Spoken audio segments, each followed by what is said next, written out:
11월의 마지막 주일입니다. 강림절의 시작입니다. 대강절, 대림절이라고 부르죠.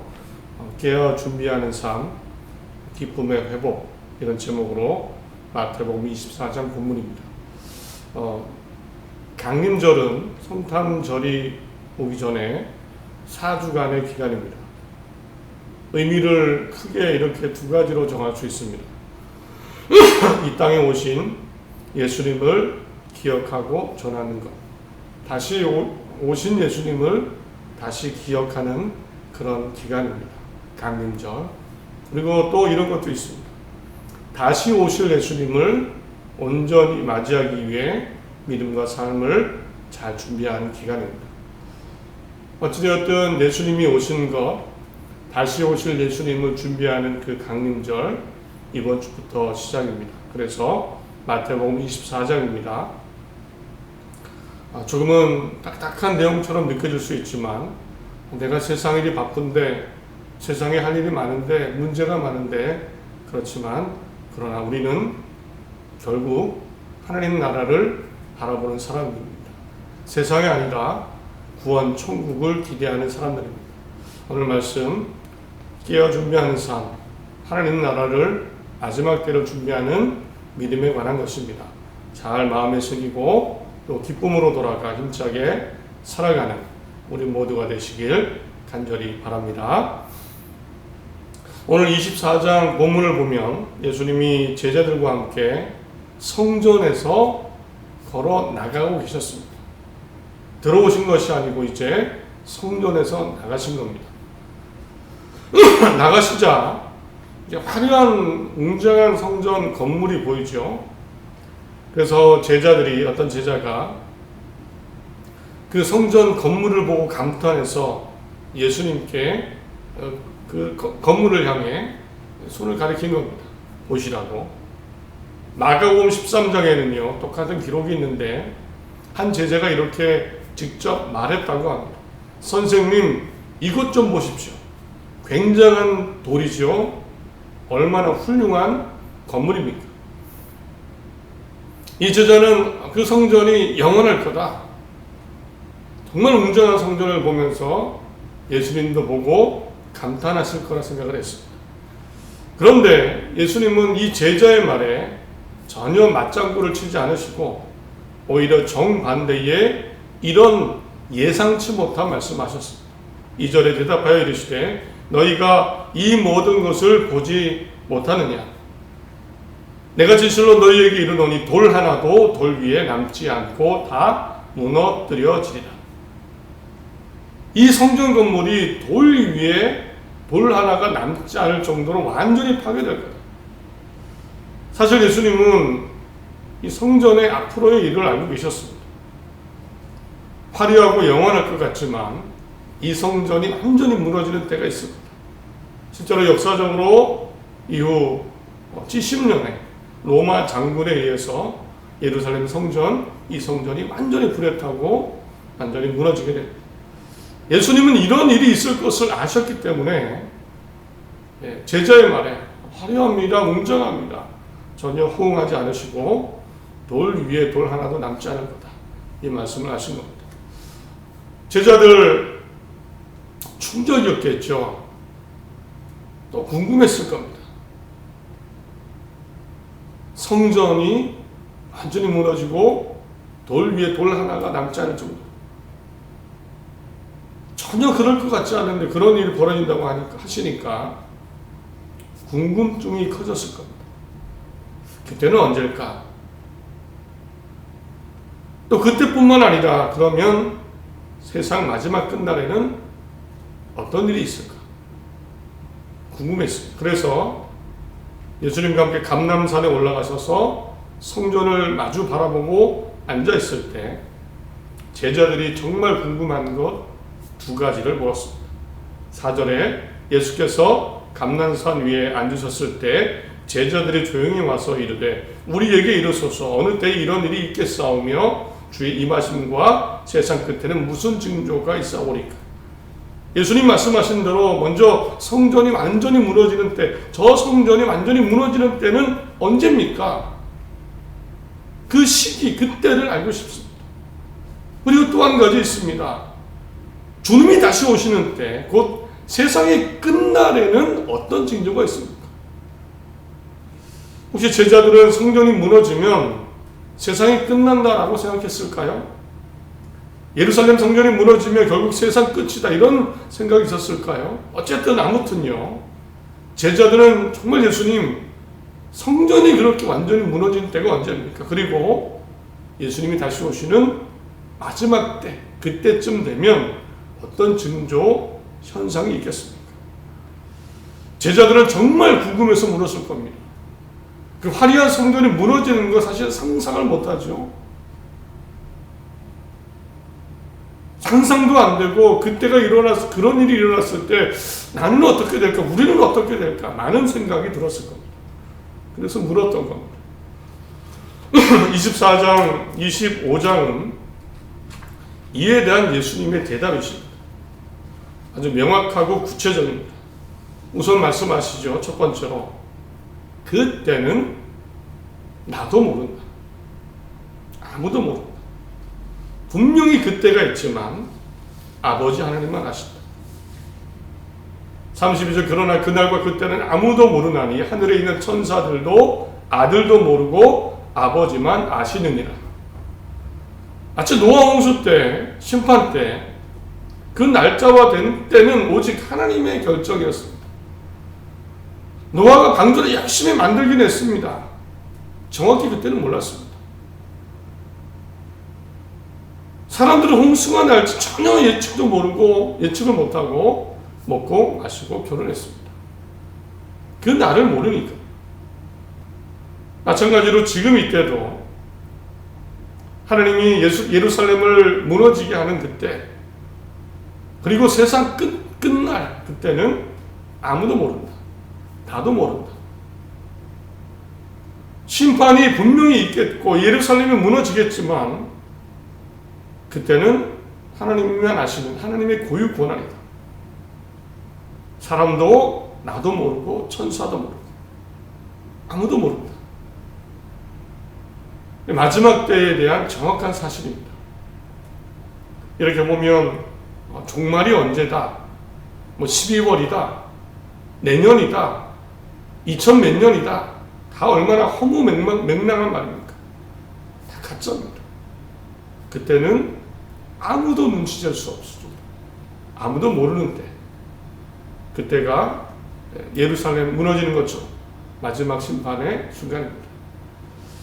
둘째로 예수님은 마지막 세상 끝날, 예루살렘이 무너지는 그때도 그렇고 세상 끝날에 어떤 징조가 있는지 거기에 대한 대답을 하시는데, 다행히도 예수님은 그 마지막 때가 가까이 올 때의 징조를 알고 계셨습니다. 징조를. 참 다행이죠. 때는 모르지만 그런 징조, 현상들이 있을 거다. 먼저는 정리하면 크게 두 가지입니다. 거짓 선지자, 거짓 그리스도가 나타나 사람들을 많이 미혹할 거다.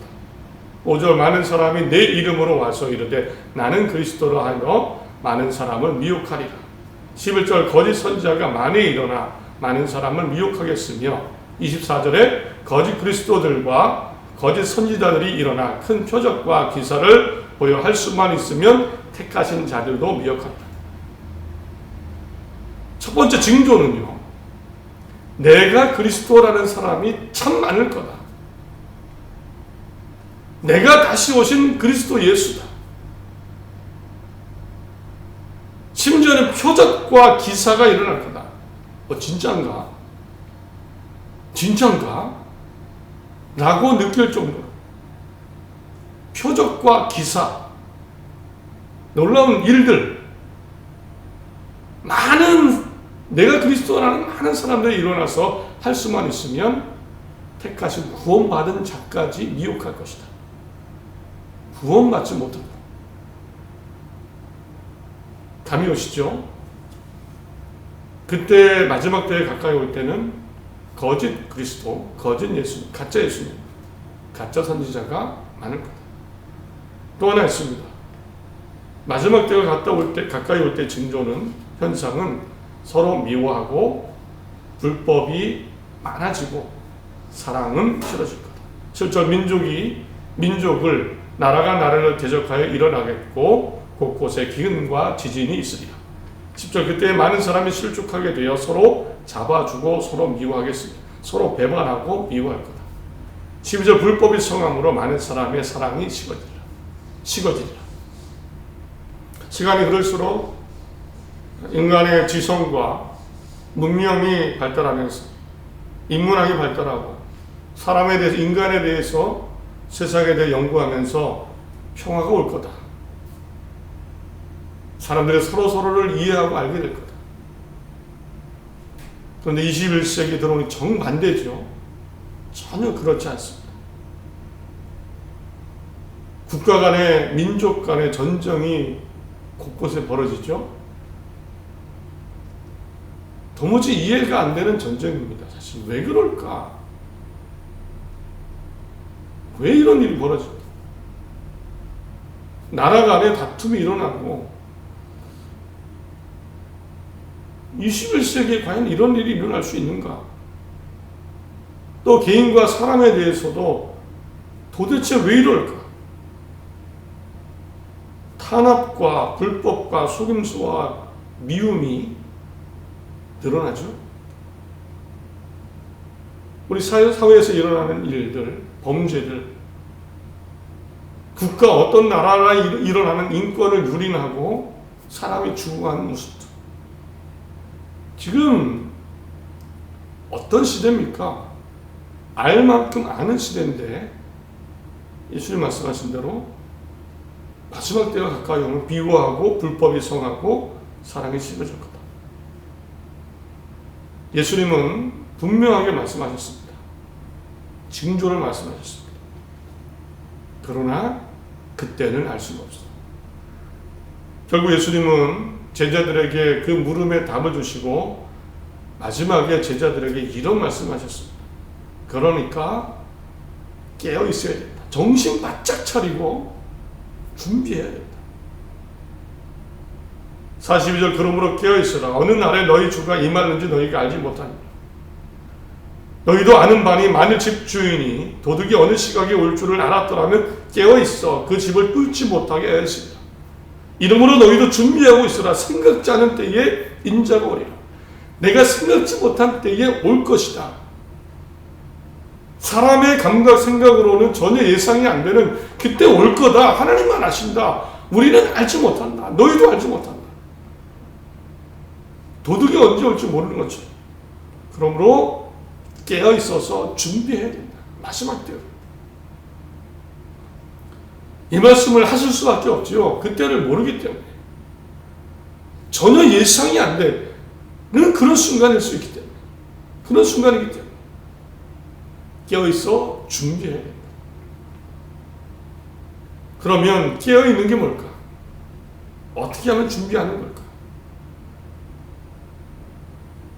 노아 홍수 때는 노아가 방주를 만들어서 준비했죠. 마지막 심판은 그러나 물이 아닙니다. 정말 주님이 다시 오셔서 구원의 유무를 결정하고 하나님 나라에 들어가는 안 들어가는 이것에 대한 심판 결정의 순간입니다. 깨어있는 것, 잘 준비되어 있는 것이 뭘까? 예수님은 그 말씀을 보면 분명하게 두 가지가 들어갑니다. 첫째, 앞에 부분과 연결이 됩니다. 당연히 올바른 바른 믿음으로 살아야 된다. 바른 믿음을 지켜야 된다. 23절에 그때 사람이 너희에게 말하되 보라 그리스도가 여기 있다 혹 저기 있다 해도 믿지 마라. 26절 그러면 사람들이 너희에게 말하되 보라 그리스도가 광야에 있다 하여도 나가지 말고 보라 골방에 있다 하여도 믿지 마라. 첫 번째는 바른 믿음입니다. 구원자는 예수님 한 분밖에 없다. 2000년 전에 오신 그 예수님이 진짜고 그 예수님이 오시는 때는 마지막 때다. 이 진리를 끝까지 지켜내는 겁니다. 진짜 구원자는 2000년에 오신 예수님 한 분밖에 없다. 내가 그리스도다, 내가 예수다, 재림 예수다, 이 믿음을 흔들어 놓는다는 겁니다. 제2의 구원자, 제2의 예수님은 없습니다. 사람은 다 가짜입니다. 또 모든 종교에 결국 구원이 있다, 가짜입니다. 골방에 있다, 여기에 있다, 광야에 있다, 모든 종교에 구원이 있다, 다 가짜입니다. 미혹이 되어서는 안 됩니다. 결국 신은 다 같다, 하나다, 이름만 다를 뿐이지 이거 다 가짜입니다. 내가 그리스도다, 이것이 그리스도다, 이것도 그리스도다, 다 가짜입니다. 성경 말씀대로 오직 예수님만이 하나님이 보내신 유일한 한 번의 구원자시고, 그 예수님을 통해서 죄 용서를 받고 구원을 받고 다시 오실 때도 그분이 오시는 거고, 그때는 마지막 때, 우리가 알 수 있는 마지막 때다. 이 믿음 흔들리면 안 됩니다. 이 구원의 믿음이 흔들리거나 약해져서는 안 됩니다. 우리가 복음을 전해도 예수님을 전해야 되고, 우리가 믿음을 가져도 예수님에 대한 구원의 믿음, 하나님이 보내신 유일한 구원자 예수님에 대한 믿음을 잃지 말고 믿어야 됩니다. 교회를 다녀도 신앙생활을 해도 이 믿음을 현혹되어서 버리거나 잃어버리거나 왜곡해서는 안 됩니다. 첫 번째 깨어 준비한다는 것, 아주 본질적인 예수님만이 구원자시고, 누가 내가 예수다, 다 가짜. 그 예수님이 다시 오실 것이다. 예수님의 신앙, 이 믿음을 붙잡고 사는 것, 깨어 준비하는 믿음입니다. 이런 믿음 더 강해지시길 소원합니다. 나는 예수님만 믿는다. 나는 그리스도 예수님만 믿는다.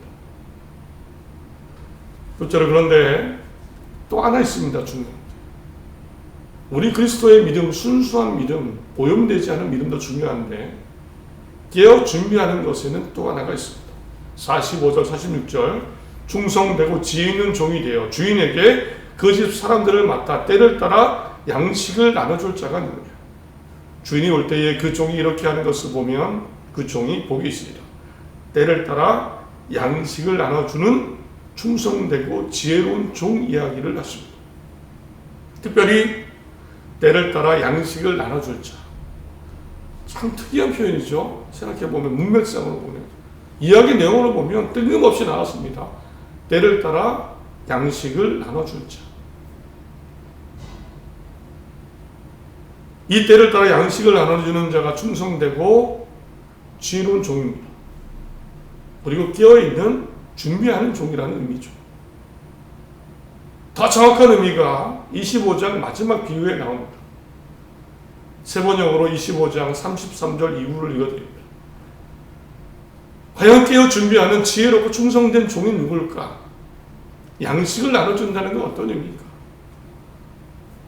33절부터 읽어드리면, 양은 그의 오른쪽에, 염소는 그의 왼쪽에 세울 것이다. 그때 임금은 자기 오른쪽에 있는 사람들에게 말하기를, 내 아버지께 복을 받은 사람들아, 와서 창세로부터 너희를 위하여 준비한 이 나라를 차지하여라. 너희는 내가 주를 때에 내가 먹을 것을 주었고, 목마를 때에 마실 것을 주었으며, 나그네 있을 때 영접하고, 헐벗을 때에 입을 것을 주었고, 병들었을 때에 돌아보아 주었고, 감옥에 갇혔을 때에 찾아 주었다 할 것이다. 이 비유는 예수님이 마지막 때 잘 준비된 양, 반대로 준비되지 않은 염소를 구분하는 내용입니다. 양은 하나님 나라에 들어가고 염소는 그렇지 못합니다. 특히나 양으로 결정되는 기준은 줄일 때 먹을 것을 주는 것, 목마른 사람에게 마실 것을 주는 것, 헐벗고 병들고 감옥에 갔을 때 돌보아 주는 것, 이것이 기준입니다. 그 사람들을 향해, 사람들을 대하여 사랑으로, 돌봄으로 베풀며 살았던 것, 이것이 기준입니다. 깨어 준비하는 것, 바로 이겁니다. 마지막 때를 준비하고 있는 것은 사랑과 선함과 따뜻함으로 살아나가는 겁니다.